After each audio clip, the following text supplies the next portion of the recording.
Gloire à Jésus. Je commence avec un témoignage personnel ce matin. Il y a 37 ans de cela, on dit F5. Il y a 37 ans de cela, il fut un homme. L'apôtre Paul a dit, il fut un homme qui est allé dans le troisième ciel, mais moi je parle de moi il y a 37 ans. Alléluia. Ou quand j'ai ouvert la parole de Dieu, j'ai été ébloui par l'or qu'il y avait là-dedans, par la richesse qu'il y avait. Je suis un peu émotif ce matin. Je suis fatigué, mais ce n'est pas grave. Ça fait partie du message. Je lisais la parole, puis je passais des repas souvent. J'étais invité, j'en parle souvent de cet exemple-là, mais j'ai les psaumes, et puis la parole de Dieu, puis à un moment donné, j'étais assis, puis c'était littéralement de l'or pur qui sortait de ça. Alléluia. Ça brillait dans mes yeux, ça brillait dans mon cœur. Puis j'avais soif, et j'avais faim. Alléluia, d'entendre la parole. Le Seigneur dit que les premiers instants où quelqu'un reçoit le Seigneur, il y a de grandes joies. Mais avec le temps, il y a les inquiétudes qui arrivent, il y a les soucis du monde qui arrivent, puis ça vient comme étouffer. J'espère que ce matin, que ça ne sera pas ça. Que la louange ce matin vient comme brûler tout ça, puis qu'on retourne à la gloire de Dieu. Alléluia. Donc, c'est ça. Je lisais ma parole, j'étais assis sur une table à pique-nique, et puis c'était... J'espère que c'était comme ça pour vous. Les premiers instants, vous êtes tournés vers le Seigneur. Toutes choses anciennes sont passées. Voici, toutes choses sont devenues nouvelles. La parole était devenue nouvelle. Pourtant, la parole est éternelle. Mais dans ma vie très, très terrestre, très arrêtée sur une période de temps inconnue, c'était pour moi quelque chose de nouveau. La parole était vraiment nouvelle pour moi. Toutes choses sont devenues nouvelles. Donc, le chant ce matin parlait dans Dieu Tout-Puissant. Ça parlait de la chute des cours d'eau qui tombent, de l'azur qui est très, très beau, qui est super beau, qui invoque. Quand on marche dans la nature, on pense à Dieu qui a créé tout ça, surtout une image comme ça. Mais dans les secteurs un peu plus simples, quand on va dans le bois, peu importe. Mais mon message ce matin, soif de perfection. Est-ce qu'on a soif de perfection ce matin? Pourquoi je dis ça ce matin, qu'on a soif de perfection? Parce que on est imparfait. Puis on le sait, au contexte de la parole de Dieu, on sait qu'on est imparfait. Mais on a soif de perfection ce matin. On continue. Donc, je vous propose l'aventure ce matin. Je propose quelques étapes pour vous orienter. Donc, on va lire le verset clé qui nous concerne ce matin. On va lire le psaume 19, versets 7 à 10. On va comprendre la construction des psaumes. On va prendre la référence du psaume 136 et on va faire le parallélisme avec le psaume 19. On va parler de la perfection parce que Dieu dit que sa loi est parfaite. On va parler de la perfection, qu'est-ce que ça représente pour nous. L'impact du psaume 19, je parle de Vincent, Jean-Michel et Alain. Je garde ça pour tantôt. Et la conclusion. Ça vous voit comme ça? Donc, le psaume 19. On va le lire, on va le dérouler phrase par phrase. On va prendre l'impact de chacune des phrases qu'on va lire ce matin sur le psaume 19. Vous allez voir combien c'est enrichissant. La loi de l'Éternel est parfaite, elle restaure l'âme. Les ordres de l'Éternel sont droits, ils réjouissent le cœur.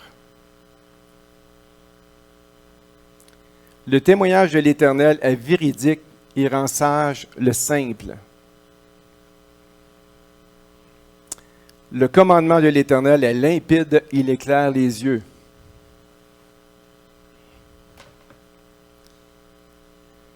La crainte de l'Éternel est pure, elle subsiste à toujours.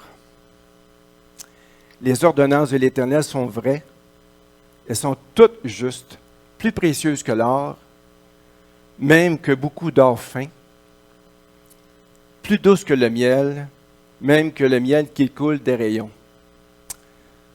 C'est un très beau psaume. Est-ce que vous êtes d'accord avec ça? Ce qui ressort de ce psaume-là, c'est la perfection. C'est la perfection dont j'ai mentionné en titre, tantôt comme titre. Maintenant, on va rentrer dans le détail de chacune des lignes, puis c'est ça qui va être le déroulement de notre message ce matin. Donc, Les psaumes sont des poèmes, vous saviez, hein? Les psaumes sont des poèmes. Quand David a composé la majorité des psaumes, il parlait de son âme, il déversait son âme, il priait à Dieu. Ce que ça nous dit des psaumes, c'est qu'on a un accès auprès de notre Dieu pour déverser notre cœur, notre âme. Alléluia. Donc, Weber Beat, le théologien, a dit « Ce qui est sacré ou solennel se dit avec un poème. » La poésie est la forme linguistique et littéraire qui exprime le maximum de choses avec le minimum de moyens. Elle est la forme d'expression linguistique la plus complexe et la plus artistique. Dans un psaume, on a tous les états de notre cœur qui passent là-dedans. Vous allez voir tantôt comment les psaumes sont construits justement pour exprimer les états de nos cœurs devant Dieu. L'impact répétitif du psaume 136. Le psaume 136 est un psaume particulier. Pendant les 26 versets, chacune des lignes, il dit « Louez l'Éternel car il est bon, car sa miséricorde durera toujours. » Le deuxième verset, « Louez le Dieu des cieux, car sa miséricorde durera toujours. » Louez le Seigneur des seigneurs, car sa miséricorde durera toujours. C'est David qui a écrit ça, là. Celui qui seul fait de grands prodiges, car sa miséricorde durera toujours, et ainsi de suite. Pendant les 26 versets, David relate tous les exploits qu'il a accomplis avec le Seigneur, et il conclut à chacune des phrases, car sa miséricorde durera toujours.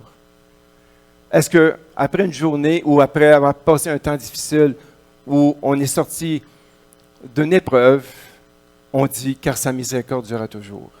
David, il a écrit dans ses psaumes. David a été un expert dans l'écriture des psaumes. David, il était un extrêmement intelligent, brillant, puis il savait comment traduire par des poésies, comment nous faire apprécier Dieu au maximum. On l'a vu tantôt que les poèmes, les psaumes sont construits pour ça, pour nous faire apprécier Dieu au maximum. Car sa miséricorde durera toujours 26 fois. Vous irez le lire. Puis quand on le lit, il se fait comme une louange qui commence à grandir dans nos cœurs. À la fin, on dit nous autres aussi, Seigneur, que ta miséricorde durera toujours. Parce que c'est notre vie qui est en jeu là-dedans. Alléluia. Donc, l'impact du parallélisme du psaume 19. Le psaume 19, c'est un parallélisme. Vous allez voir. Donc, elle est parfaite. La loi, elle est parfaite. La loi, elle est droite. La loi de l'Éternel est droite. La loi, elle est véridique. La loi, elle est limpide. Elle est pure. Les ordonnances sont vraies. Elles sont toutes justes, plus douces. Vous n'avez pas remarqué sur les tableaux des textes que j'ai mis? Si on regarde juste la première colonne du psaume 19, avec les caractéristiques de la loi, c'est comme si on rentrait dans un musée, puis on regarde les tableaux, puis on dit « Wow, ce tableau-là, c'est la perfection. Ce tableau-là, c'est la droiture. Ce tableau-là, c'est la limpidité. Ce tableau-là, c'est la vérité, c'est la justice, la beauté. » On regarde ça, puis on est estomaqué. On regarde le tableau, comment est-ce qu'il est beau. Le psaume dit, mais il manque quelque chose là-dedans. Autant si parfaite que la loi de l'Éternel est, il manque un participant là-dedans. Celui qui visite le musée et qui regarde ça, à un moment donné, se fait interpeller par son effet. La parole de l'Éternel, quand on la lit, elle a produit un effet. Ce n'est pas juste un tableau statique. Ici, là, je pense que dans ce musée-là, ce n'est pas un musée, là, je pense que la parole de Dieu a fait son effet. Alléluia. Donc, elle est parfaite pour l'âme. Elle est parfaite pour l'âme. On est constitué d'une âme. Notre âme, on va la découvrir tantôt. Elle est droite pour le cœur. On a besoin du cadre de la droiture de la parole de Dieu. Elle est véridique pour le simple. Tout le monde y trouve son compte. Alléluia. Elle est limpide pour les yeux. On a vu tantôt la belle chute. On pourrait aussi regarder un lac avec le reflet du soleil. Ça fait du bien aux yeux, c'est beau. Alléluia. Elle est pure, elle subsiste toujours. Les ordonnances sont vraies. Les ordonnances sont vraies. Elles sont toutes juste plus précieuses que leur fin. Ça touche à tous les aspects de la vie, de notre vie humaine. Alléluia. De nos besoins. Que le miel qui coule des rayons. Donc, la construction de ce psaume nous invite à faire la rencontre entre la perfection de la loi de l'Éternel et notre imperfection humaine. C'est le rôle que ce psaume-là, c'est pourquoi il est construit comme ça. Il a été construit pour faire un parallèle entre la beauté de la perfection et notre imperfection à nous. La perfection, il y a des définitions attachées à ça. La perfection, selon le Strong hébreu, ça dit, c'est complet, parfait, c'est-à-dire sans défaut. Complet pour son sens moral et pur, entièrement en accord avec la vérité, intègre et droit. Selon le Larousse, on continue, qui est au plus haut dans l'échelle des valeurs, tel que l'on puisse rien concevoir de meilleur, sans défaut et sans reproche. La perfection n'a pas de temps. Elle est éternelle. La perfection, elle est atteinte. On ne peut rien y ajouter, rien y enlever. La perfection, elle est là. Elle fait partie du passé, elle est présente et elle est aussi à venir. Donc, la perfection n'a pas de temps. Alléluia. On va parler de la perfection. Ça, c'est un mot qui fait peur des fois, hein? Alléluia. Oups, excusez-moi.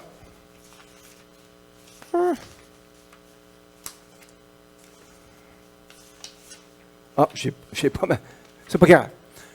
La perfection, ça nous fait peur sur les êtres humains parce que, par exemple, on va prendre la gymnaste Simone Biles qui a remporté tellement de médailles, 35 en tout. Elle, sa perfection, elle a été notée par un chiffre, le chiffre de 10. Elle a remporté plusieurs médailles d'or, des médailles d'argent, tout ça. Puis, aux derniers Jeux olympiques, elle a craqué et puis elle n'a pas été capable de continuer. Ce qu'elle a exigé pour elle, la perfection qui a été exigée par ses professeurs, par ses coachs, c'était surhumain. Elle n'a pas été capable de continuer. Donc, puis nous aussi, on a de la difficulté avec la perfection. Hein? Quand un patron nous exige des choses parfaites, dans le sens qu'il y a une visée, il y a quelque chose qu'il veut atteindre, puis soit on est écrasé. On n'est pas capable de supporter ça. L'étudiant qui s'en va passer son examen et qui sent qu'il n'est pas adéquat, il sait qu'il n'atteindra pas la perfection, il sait qu'il n'aura pas une bonne note. Puis souvent, ce que ça fait, c'est que cette notion-là, soit si elle est donnée par Dieu ou donnée par les hommes, si elle est donnée par les hommes, c'est difficile à atteindre. Mais là, on parle ce matin de la perfection de Dieu, qui est complètement autre chose. Alléluia. Parfaite pour restaurer l'âme. Alléluia. Merci, Seigneur Jésus. Gloire à toi, Seigneur. Alléluia. Oups, excusez. Merci, Seigneur. Alléluia. Donc, Liane Payne, écrivaine, a écrit « L'âme s'est oubliée », a dit « Elle est l'expression de nos émotions, la joie ou de la peine, le chagrin ou la souffrance, la paix ou l'inquiétude, la sérénité ou les tourments. » Pascal a dit, le célèbre mathématicien Pascal a dit « L'âme est incapable de repos physique et moral. Elle a besoin de mouvement, d'agitation. Le sens vient du latin « inquietus », qui ne connaît pas de repos et qui ne peut se tenir tranquille. On va parler de quelques versets bibliques qui parlent à notre âme et qui la restaurent. Le psaume 42, 5. « Pourquoi t'abattu mon âme et gémis-tu au-dedans de moi? Espère en Dieu, car je te louerai encore. Elle est mon salut et mon Dieu. » C'est ça qu'on parlait tantôt de la perfection de la loi de l'Éternel qui est capable de parler à notre âme. Parce que Dieu est vivant. Dieu s'attend à une transformation de nous. Donc, il sait comment parler à notre âme. Le psaume 131, 2 nous dit « Loin de là, j'ai l'âme tranquille, calme et tranquille, comme un enfant sevré qui est auprès de sa mère. J'ai l'âme comme un enfant sevré, Israël. Mets ton espoir en l'Éternel, dès maintenant et à jamais. » 1 Pierre 2,11 nous dit « Je vous exhorte comme des étrangers et voyageurs sur terre à vous abstenir des convoitises charnelles qui font la guerre à l'âme. » La parole de Dieu qui est parfaite sait comment parler à notre âme. Alléluia. 1 Pierre 2,25 « Car vous étiez comme des brebis errantes, maintenant vous êtes retournés vers le pasteur et le gardien de nos âmes. » Alléluia. Ça fait du bien, ça. De savoir qu'un pasteur qui nous connaît parfaitement, qui connaît notre âme et ses besoins. Alléluia. Les ordres de l'Éternel sont droites, ils réjouissent le cœur. Alléluia. Ils donnent du réconfort. Là, on rentre chacun verset par verset. Alléluia. Donc, l'effet produit, c'est la joie. La loi de l'Éternel, ce qu'elle produit en nous, c'est la joie. Quand le Seigneur met une direction, notre cœur est réjoui. Si on met dans notre auto, notre GPS ne fonctionne pas bien, on va être inquiet, notre cœur va être inquiet parce qu'on ne sait pas où s'en aller. Mais le Seigneur nous donne une direction avec sa parole. C'est ça qui réjouit notre cœur. Alléluia. On t'a fait connaître, ô homme, ce qui est bien, ce que l'Éternel de toi, et attend de toi, c'est que tu marches humblement selon ton Dieu et que tu aimes la miséricorde. Dieu s'attend à un chemin qu'on emprunte, nous autres. Alléluia. Imaginez comment ce serait sans la parole de Dieu, si on n'avait pas de chemin, si on n'avait pas de balise pour notre cœur. On serait sans boussole. Alléluia. Il y a plein de gens là, qui ne savent pas où s'en aller, qui sont tristes. On les voit, ils sont tristes. Ils ne savent pas où s'en aller, ils sont désemparés. Mais on a le goût de frapper à leur épaule, leur dire « Hey, j'ai quelque chose à te partager. Alléluia.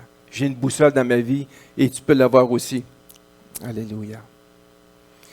Jésus est le chemin qui nous conduit vers le Père. Il est le bon berger. Il nous donne sa direction. Mes brebis entendent sa voix, entendent ma voix, et je les connais, et elles me suivent. Alléluia. On a cette assurance avec Jean 10, 27 et 28. Alléluia. Le témoignage de l'Éternel est véridique. Alléluia. Il rend sage le simple. Alléluia. Le mot simple en hébreu veut dire quelqu'un qui est complètement naïf. C'est comme une porte ouverte. Il laisse entrer toutes sortes d'opinions. Il n'est pas capable de faire le tri. C'est une personne simple. Il n'y a pas de jugement ou il est simple. Hein?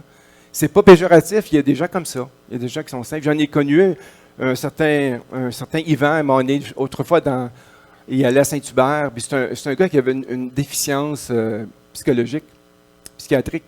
Il ne s'exprimait pas bien, mais la présence de Dieu sur lui, elle était incroyable. Il contaminait, il nous contaminait par son témoignage. Donc, le simple est ouvert à toutes les idées, il ne sait pas quand fermer la porte. Le simple est naïf, inexpérimenté, ignorant.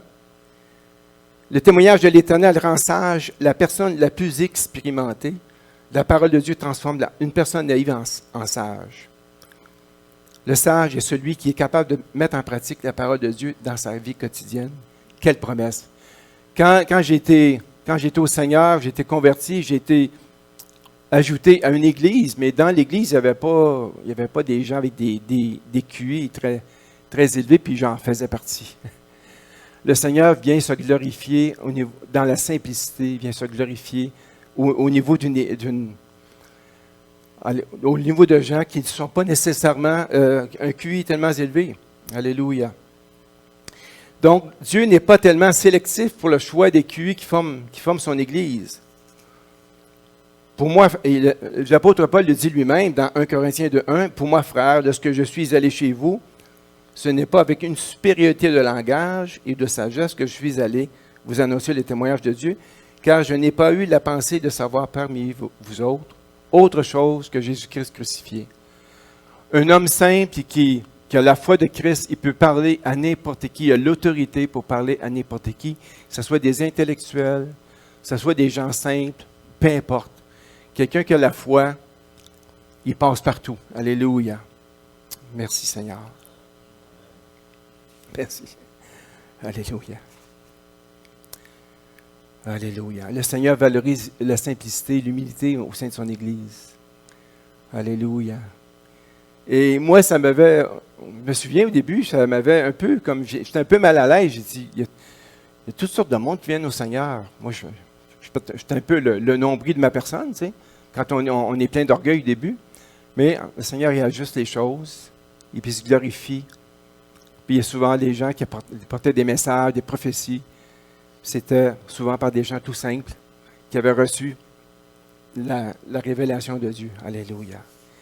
Mon épouse, sans la diminuer, mon épouse avait cette qualité-là d'être une femme simple. Elle n'était pas compliquée, elle n'avait pas des grandes études, mais quand elle parlait avec foi, avec autorité, on savait que c'était de Dieu. Et moi, je le savais. J'étais le premier concerné. Alléluia. Souvent, je m'empêtrais dans des affaires compliquées, mais elle avait juste une parole douce, une parole de grâce. J'étais calmé. Et c'est pour ça que j'aimais mon épouse. Elle faisait le complément avec moi.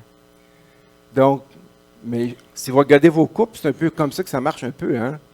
Je le vois là, mais c'est comme ça que ça fonctionne. Le Seigneur permet des matchages parfaits. Alléluia. Alléluia. Donc, le corps de Christ nous fait apprécier dans l'Église. Le Seigneur nous fait apprécier tous les gens qui sont dans l'Église. Alléluia. Voici ce que l'écrivain français Laurent Alexandre a dit dans le cadre d'une conférence avec des leaders mondiaux. En 2050, les gens avec moins de 150 de QI ne serviront à rien. Je n'ai pas besoin de lui, moi. C'est pas lui que j'entends. C'est le Seigneur que j'entends.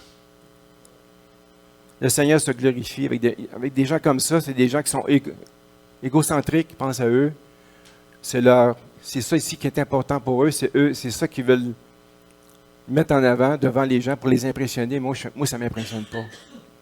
Le Seigneur va se glorifier bien plus avec des gens tout simples, qui aiment le Seigneur de tout leur cœur.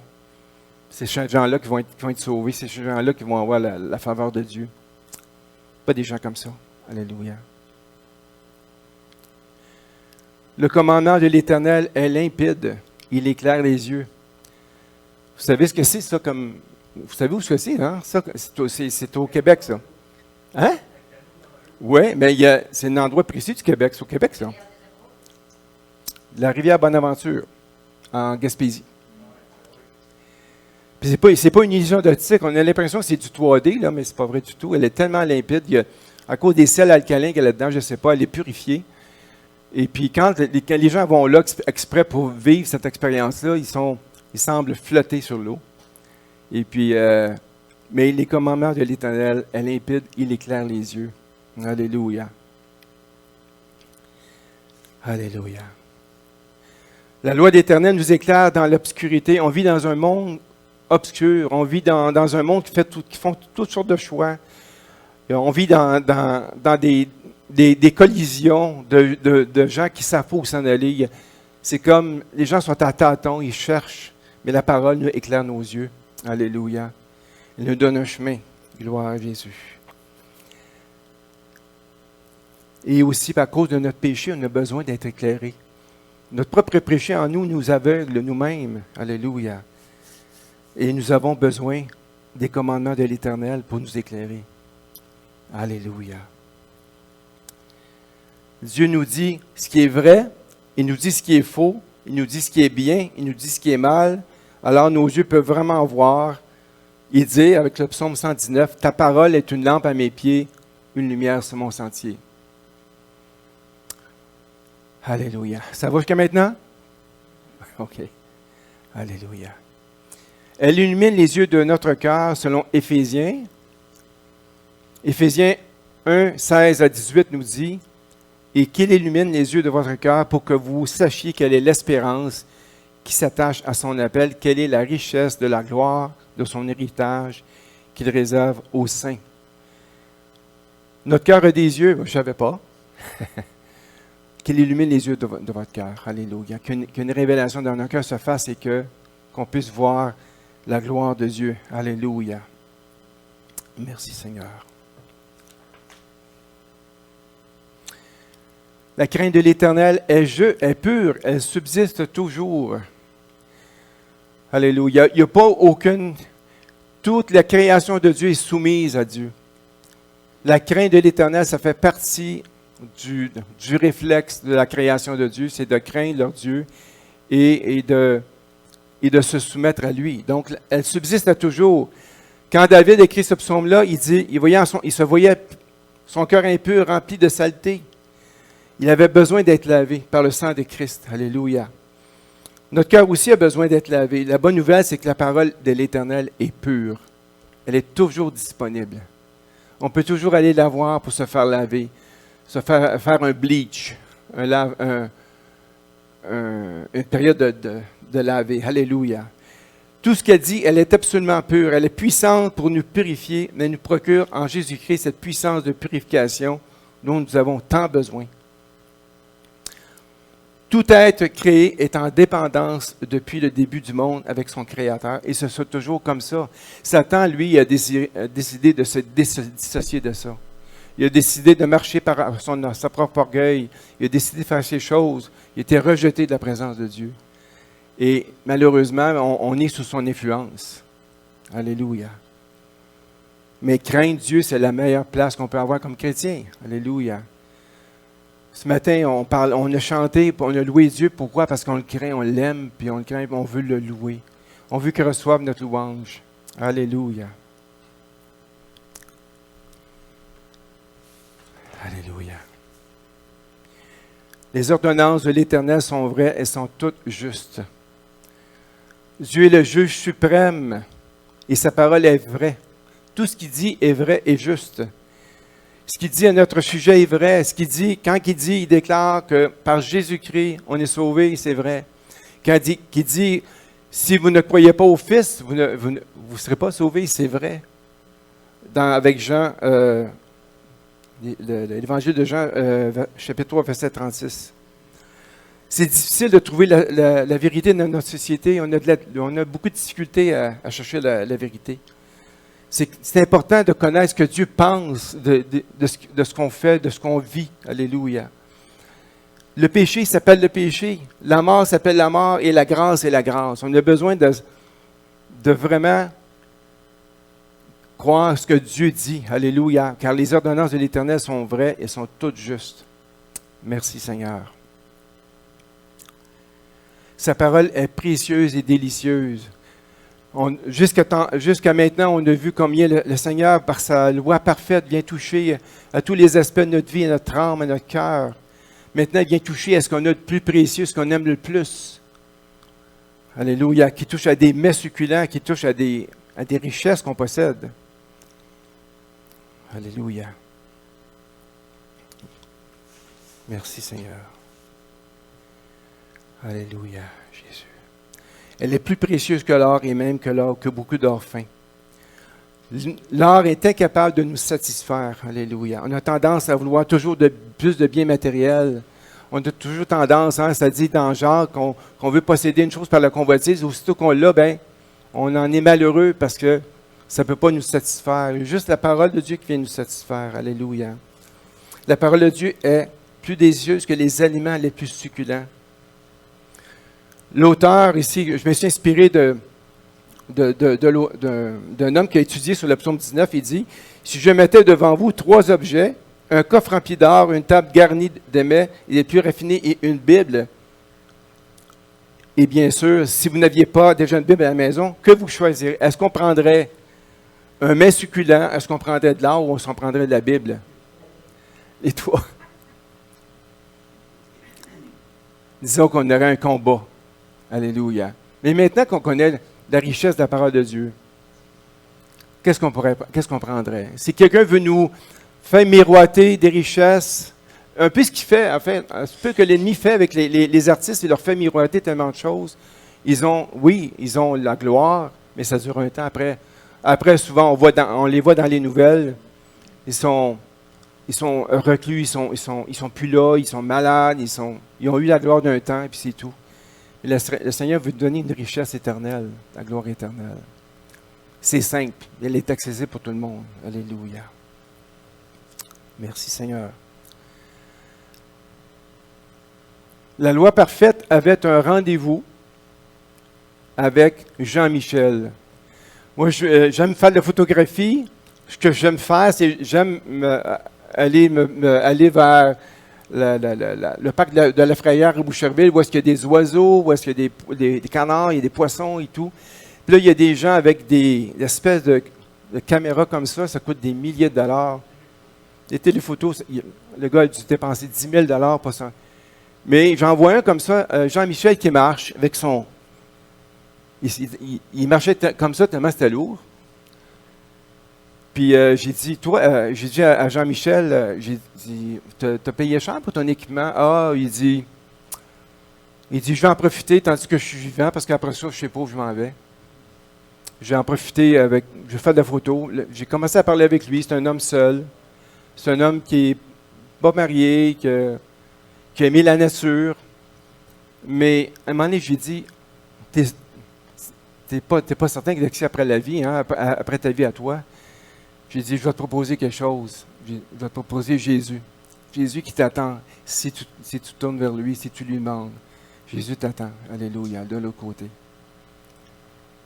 Alors, la loi parfaite qu'on a vue ici sur les murs, qui est la loi parfaite qui est en nous, veut consoler quelqu'un d'autre à l'extérieur. Donc, la loi parfaite avait un rendez-vous avec Jean-Michel, avec qui j'ai parlé. Puis à la fin, je pense qu'il a été touché. Je crois qu'il a été touché. En tout cas, je prie pour lui. Quand on élève le nom de Jésus, ça fait effet. Alléluia. Avec Alain Patnaud aussi. Alain, lui aussi, il avait son. Lui, ce qu'il aimait, c'est la nature. Fait que j'ai dit, on a un livre devant nous, là, qui est la nature, que tu aimes beaucoup photographier. Mais qu'est-ce que tu penses de la Bible, de la parole de Dieu? Fait que j'ai commencé à faire mon témoignage complet de A à Z. Comment je suis venu au Seigneur.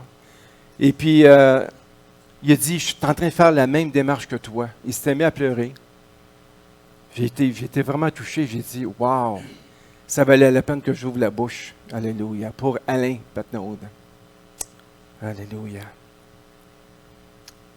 Pour Vincent aussi. Vincent ici qui est venu mettre tous les aspects de sécurité à jour, tout le kit. Lui ici, j'ai simplement demandé sa question. Le Seigneur m'avait donné encore cette question-là pour lui. T'es-tu marié, toi? Il dit non, je ne suis pas marié. J'ai connu bien des filles. Il a commencé à expliquer un peu sa vie, il m'a montré qu'il n'était pas satisfait avec ses relations. J'ai dit, je vais te proposer une relation avec Jésus, si tu veux. Alléluia. Lui, il peut t'aider. Puis il a fait l'interprétation de l'Apocalypse. Il s'était perdu dans ses conceptions. Je lui ai pu parler que Jésus revenait. Et puis, ça a été... Il a réfléchi. À chaque fois qu'on élève le nom du Seigneur comme ça, les gens reculent un petit peu et réfléchissent. Ils trouvent ça inusité. Les gens trouvent ça inusité qu'on leur parle comme ça, qu'on les abatte comme ça. Jérémie, qui est venu faire une estimation de ma toiture chez moi, c'est un homme, un travaillant au bout. Et puis, Jérémie, j'ai dit, ton loisir, toi, c'est quoi? Il dit, moi, je fais du taekwondo, ceinture noire, je fais du rugby. Il m'a montré toutes les activités où il se donnait à 100%. J'ai compris dans mon cœur qu'il cherchait la perfection sur terre, devenir un homme, un surhomme. J'ai dit, tu vas frapper un mur à un moment donné, Jérémie. Il dit, je le sais. Il y a des amis pasteurs, il y a un ami pasteur qui lui a expliqué la même chose. Là, il y avait un rendez-vous encore avec la vérité. Alléluia. Gloire à Jésus. Alléluia. Tout ça pour vous dire que nous, on transporte la parole de Dieu en nous, on transporte la parole parfaite en nous. Puis on est là, puis on peut rencontrer les gens qui la regardent, comme ici, là, autour. On est un musée qui est ambulant, qui marche sur deux pattes. Les gens doivent voir, entendre la parole qui est parfaite en nous, pour qu'il y ait une consolation, pour que leur cœur soit restauré, pour que leur âme soit tranquillisée, pour qu'ils découvrent la beauté de la parole. Alléluia. La parole a un rendez-vous avec nous ce matin encore une fois. On est en processus, on est en work in progress. Le Saint-Esprit travaille en nous pour nous perfectionner. Dieu a dit, je veux que vous soyez parfaits comme je suis parfait. Soyez parfaits, Jésus a dit ça, comme mon Père est parfait. C'est quoi la perfection selon Dieu? C'est d'aimer comme lui. C'est d'aimer comme lui. C'est pas être indifférent à notre voisin. C'est pas être comme Caïn qui dit « Je suis le responsable de mon frère » lorsqu'il parlait à son frère Abel. Le Seigneur nous demande la force d'une Église, la force des gens ici, c'est d'aimer de plus en mieux comme Christ. Alléluia. C'est-à-dire que l'amour accomplit la loi parfaite. Est-ce que vous êtes d'accord avec ça? Amen. Donc, le Seigneur, dans sa perfection, on a vu tantôt que la perfection humaine était difficile à atteindre. Elle est mesurée par des chiffres, elle est mesurée par des états de compte, par des profits, comme Jérémie tantôt, avec un homme, un surhomme qui veut devenir. Mais tout ça, tous ces gens-là vont rencontrer un mur à un moment donné parce qu'ils n'ont pas connu la perfection de la loi de Christ. Alléluia. Et nous, on peut le communiquer. Est-ce qu'on en est conscient? Alléluia. Est-ce qu'on en est conscient? Alléluia. On a toujours... Pensez à des gens qui ont besoin d'être rencontrés, vous en connaissez. Si jamais cette personne-là pouvait avoir la paix dans son cœur, si jamais cette personne-là pouvait comprendre qui est Jésus. Alléluia. Merci Seigneur.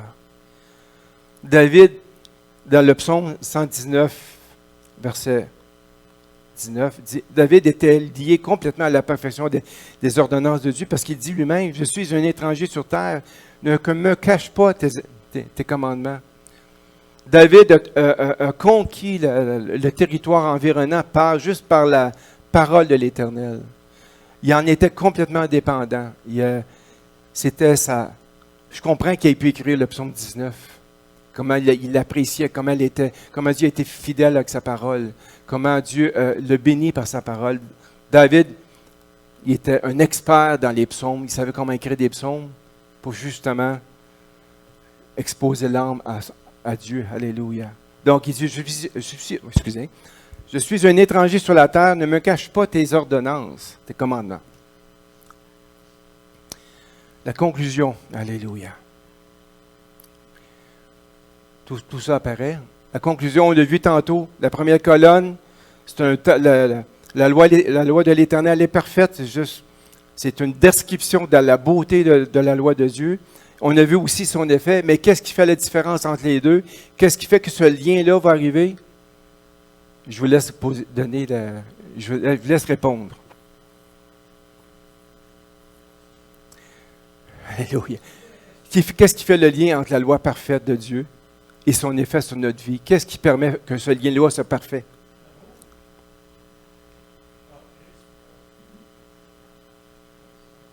Alléluia. Alléluia. C'est la loi qui a jugé le péché sur Christ, mais en lui, notre âme est restaurée. En lui, notre cœur est restauré. En lui, toute personne vivante qui a la foi trouve sa place en Christ, peut être un témoin de lui pour lui. En lui, tous les yeux peuvent s'ouvrir. Hein? Jésus a ouvert les yeux d'aveugles, pas juste physiquement, mais il a ouvert les yeux de nos cœurs aussi. En lui, alléluia. Éphésiens, hein? En lui. C'est en lui que ça se passe. C'est lui ça dit que Christ, mais tout suffisant. Hein? Christ est tout suffisant pour moi. Alors, Matthieu 11, versets 29 à 30, « Prenez mon joug sur vous et recevez mes instructions, recevez ma loi parfaite, car je suis doux et humble de cœur, et vous trouverez du repos pour vos âmes, car mon joug est doux et mon fardeau est léger. » Alléluia. Donc ce matin, ce que j'aimerais faire, c'est qu'on puisse prendre un temps de prière et se connecter. Se connecter à la loi parfaite qui est parfaite pour notre âme. Si notre âme est troublée ce matin, on sait que Dieu est fidèle, on l'a chanté tantôt, ça nous a fait du bien, on a élevé nos âmes vers Dieu. Une chance qu'on a des bons chants pour élever notre âme. Sinon, notre âme serait abattue, on serait toujours en train de plier, marcher dans la tristesse. Mais on peut louer Dieu en tout temps. Dieu nous donne accès à la louange en tout temps. Donc, ce matin, j'aimerais qu'on puisse prendre un temps et de vraiment, vraiment avoir soif. Ce matin, ce que je voulais, c'est créer cette soif de manger la parole, d'en être dépendant. Alléluia. Et vraiment, de prier le Seigneur pour qu'il nous aide. Alléluia, Jésus. Donc, alléluia, Seigneur Jésus.